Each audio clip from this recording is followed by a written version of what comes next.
Have you ever thought about how culture shapes power dynamics? In today's world, cultural understanding is crucial. We'll discuss social justice, equity, and inclusion. By the end, you'll appreciate how these concepts affect marginalized groups, especially in Zambia. Culture is more than just beliefs. It also involves power. Throughout history, some groups have faced oppression or exclusion.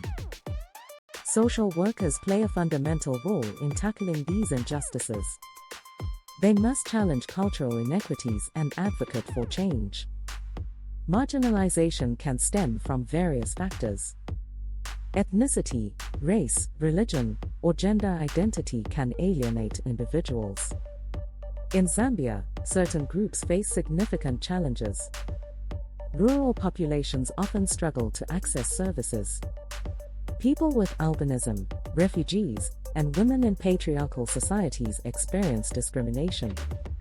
Social psychologists highlight subtle forms of racism.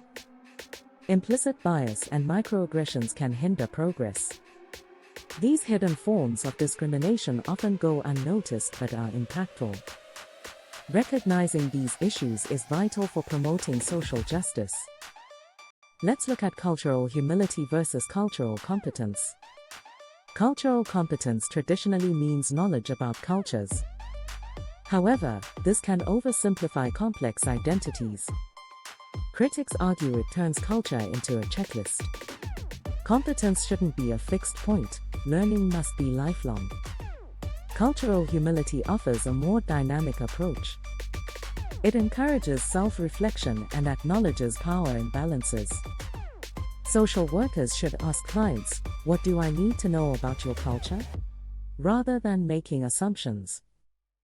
This fosters trust and deeper understanding. Next, let's explore equity and inclusion in practice. Equity means providing resources based on individual needs. Not everyone needs the same support. For instance, translation services or flexible appointments are essential for some.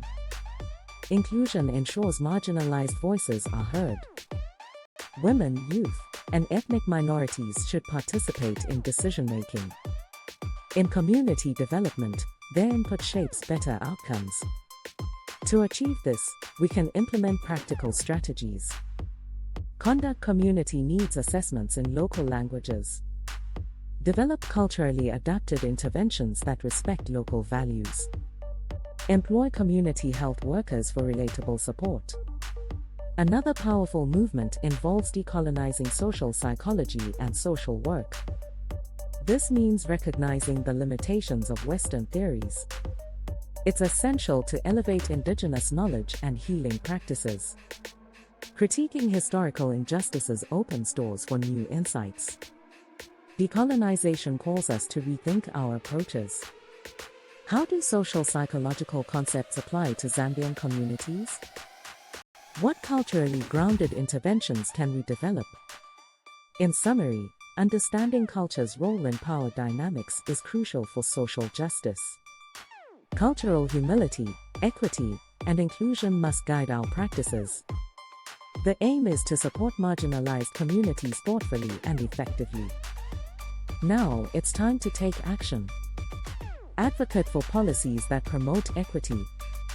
Engage with marginalized groups in your community. Together, we can foster social justice and inclusion for all.